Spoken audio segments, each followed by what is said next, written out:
السلام علیکم ناظرین، گلوبل میمن ٹی وی کے ساتھ میں ہوں نمرہ کنول۔ سب سے پہلے شامل کرتے ہیں نیوز ہیڈ لائنز۔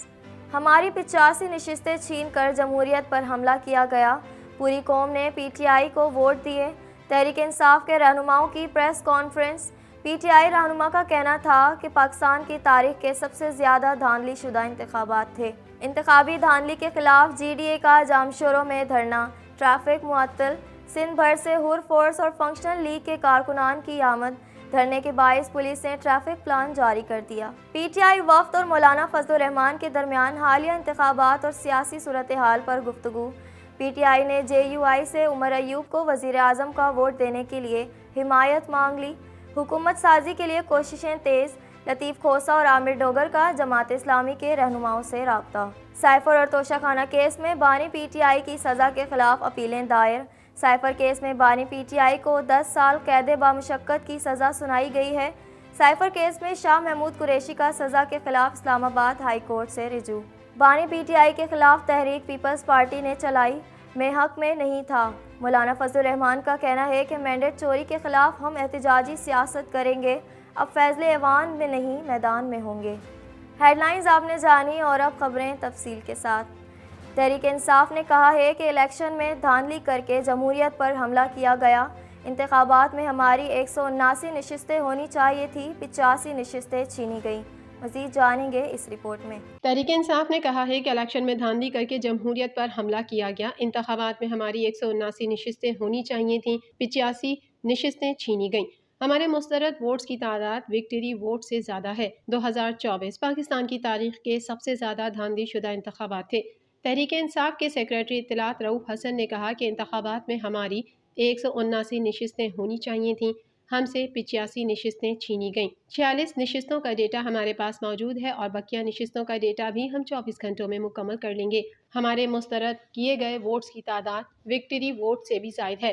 2024 پاکستان کی تاریخ کے سب سے زیادہ دھاندلی شدہ انتخابات تھے۔ سلمان اکرم راجہ نے کہا کہ یہ انتخابات جمہوریت پر کھلا حملہ تھے۔ پاکستانی عوام کی ایک بہت بڑی تعداد نے پی ٹی آئی کو ووٹ دیا مگر اسے ہرا دیا گیا۔ سینئر مرکزی رہنما سلمان اکرم راجہ نے کہا کہ پولنگ اسٹیشن میں لے کر آر او آفس آنے تک دھاندلی کی مثال بنائی گئی۔ فارم 45 کے مطابق جو نتائج آئے تھے انہیں مکمل طور پر تبدیل کیا گیا۔ 8 فروری کی رات میں ان سے جس حد تک دھاندلی ہو سکی کی گئی۔ 8 فروری کو جو عوام نے ووٹ دیا تھا، رات کے اندھیرے میں انہیں تبدیل کر دیا گیا۔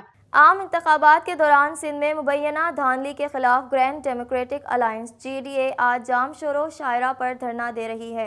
مزید جانیں گے اس رپورٹ میں۔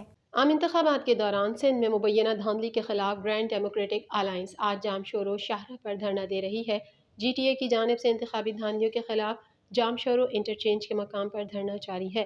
دھرنے میں شرکت کے لیے سندھ بھر میں حر فورس اور فنکشنل لیگ کے کارکن پہنچ رہے ہیں۔ دھرنے کا آغاز آج صبح 11 بجے ہوا۔ دوسری جانب کارکنان کی بڑی تعداد ٹنڈو الیار سے قافلے کی صورت میں جامشورو پہنچ رہی ہے، جبکہ قافلے کی صدارت رہنما راحیلہ مکسی کر رہی ہیں۔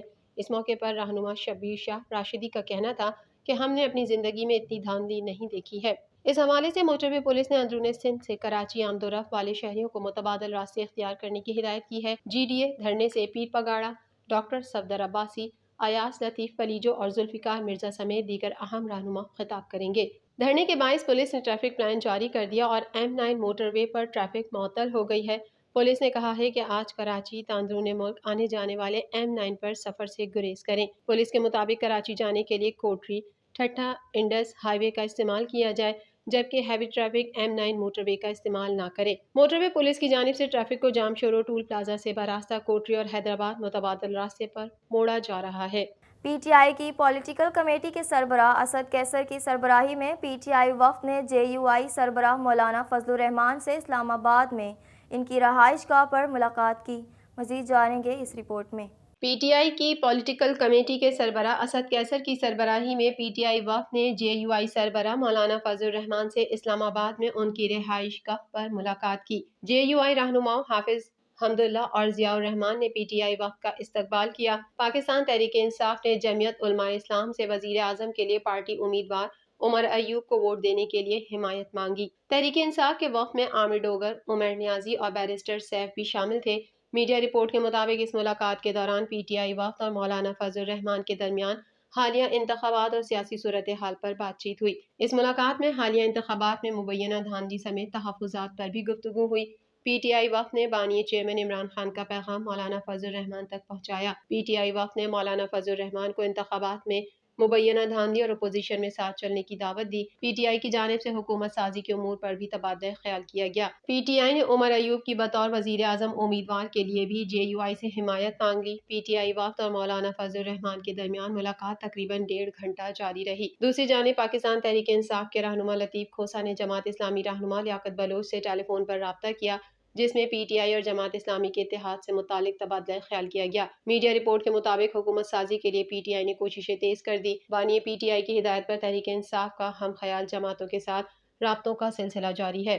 پاکستان تحریک انصاف کے رہنما اور نومنتخب رکن قومی اسمبلی لطیف کھوسہ نے جماعت اسلامی رہنما لیاقت بلوچ سے رابطہ کیا۔ سردار لطیف کھوسہ نے ٹیلی فون پر رابطہ کیا، جس میں کہا کہ اشتراک عمل پر امیر جماعت اسلامی سراج الحق کا موقف اصولی ہے۔ اشتراک عمل صرف کے پی کے کی سطح پر نہیں، وفاقی سطح پر بھی کیا جانا چاہیے۔ لطیف کھوسہ نے لیاقت بلوچ سے گفتگو میں کہا کہ آج بانی پی ٹی آئی سے میری ملاقات ہے، ملاقات کے بعد جماعت اسلامی سے رابطہ کروں گا، جس پر لیاقت بلوچ کا کہنا تھا کہ سیاسی جماعتوں میں مذاکرات کا راستہ ہمیشہ کھلا رہتا ہے۔ پی ٹی آئی کی مذاکراتی ٹیم کی آج جماعت اسلامی قیادت سے ملاقات کا بھی امکان ہے۔ پی ٹی آئی رہنما عامر ڈوگر نے جماعت اسلامی کے ترجمان قیصر شریف سے رابطہ کیا۔ عامر ڈوگر کا کہنا تھا کہ اسد قیصر کی سربراہی میں مذاکراتی ٹیم جماعت اسلامی کی قیادت سے ملنا چاہتی ہے، جس پر ترجمان جماعت اسلامی نے کہا کہ ملاقات کا وقت اور جگہ قیادت سے مشاورت کے بعد بتا دیا جائے گا۔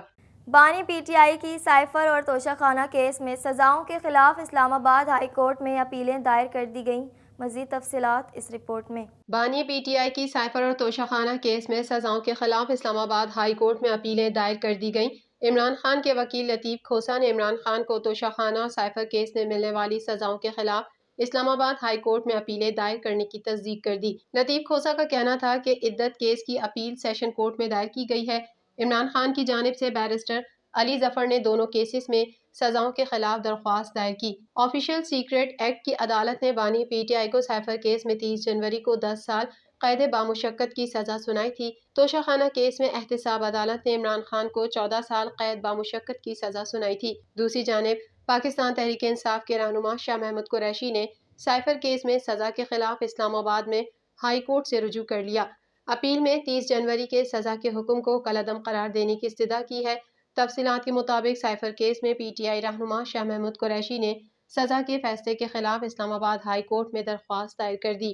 شاہ محمود قریشی نے 10 سال سزا کے ٹرائل کورٹ کے فیصلے کے خلاف اپیل دائر کی۔ آفیشل سیکریٹ ایکٹ عدالت نے شاہ محمود قریشی کو 10 سال قید کی سزا سنائی تھی۔ اپیل میں 30 جنوری کے سزا کے حکم کو کالعدم قرار دینے کی استدعا کرتے ہوئے کہا ہے کہ سائفر کیس کا ٹرائل قانونی طریقہ کار کے مطابق نہیں چلایا گیا۔ 15 اگست سے شروع ٹرائل میں پروسیس کی خلاف ورزی کی گئی۔ استغاثہ کے 10 گواہوں کے بیان میرے وکلا کی غیر موجودگی میں ریکارڈ ہوئے۔ مجھے نوٹس دیے بغیر میری طرف سے خود ساختہ سرکاری وکیل مقرر کر دیا۔ آرٹیکل 10A کے تحت بنیادی حقوق سے متعلق متعدد بار عدالت کو درخواست دی۔ 30 جنوری کا ٹرائل کورٹ کا فیصلہ شفاف ٹرائل کے بنیادی اصولوں کے خلاف ہے۔ سربراہ جمعیت علماء اسلام مولانا فضل الرحمان نے کہا ہے کہ بانی پی ٹی آئی کے خلاف عدم اعتماد کی تحریک کے حق میں نہیں تھا۔ تحریک پیپلز پارٹی نے چلائی، میں ساتھ نہ دیتا تو پھر پی ڈی ایم کہتی کہ میں نے بانی پی ٹی آئی کو بچایا ہے۔ مزید تفصیلات اس رپورٹ میں۔ سربراہ جمعیت علماء اسلام مولانا فضل الرحمان نے کہا ہے کہ بانی پی ٹی آئی کے خلاف عدم اعتماد کی تحریک کے حق میں نہیں تھا۔ تحریک پیپلز پارٹی نے چلائی، میں ساتھ نہ دیتا تو پھر پی ڈی ایم کہتی کہ میں نے بانی پی ٹی آئی کو بچایا ہے۔ نجی ٹی وی کو انٹرویو دیتے ہوئے انہوں نے کہا حکومت سازی سے متعلق مذاکرات کے لیے شہباز شریف میرے پاس آئے مگر میں نے ان کو انکار کر دیا۔ میں سمجھتا ہوں کہ 2024 کے الیکشن میں جو کچھ بھی ہوا اس کا فائدہ مسلم لیگ ن کو پہنچا، اور افواہ یہ بھی ہے کہ نواز شریف کو لاہور کی سیٹ دی گئی۔ جمعیت علماء اسلام کے سربراہ نے مزید کہا کہ 2018 کے الیکشنز میں بھی دھاندلی ہوئی اور 2024 کے الیکشن بھی چوری ہوئے ہیں۔ یہ کوئی ڈھکی چھپی بات نہیں۔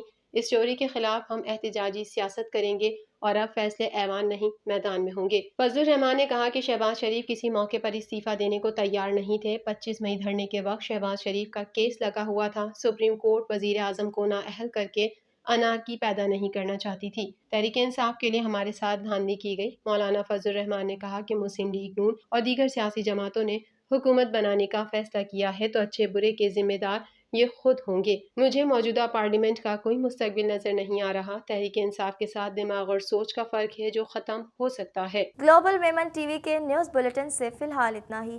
اپنی میزبان نمرا کنول کو دیجیے اجازت۔ اللہ حافظ۔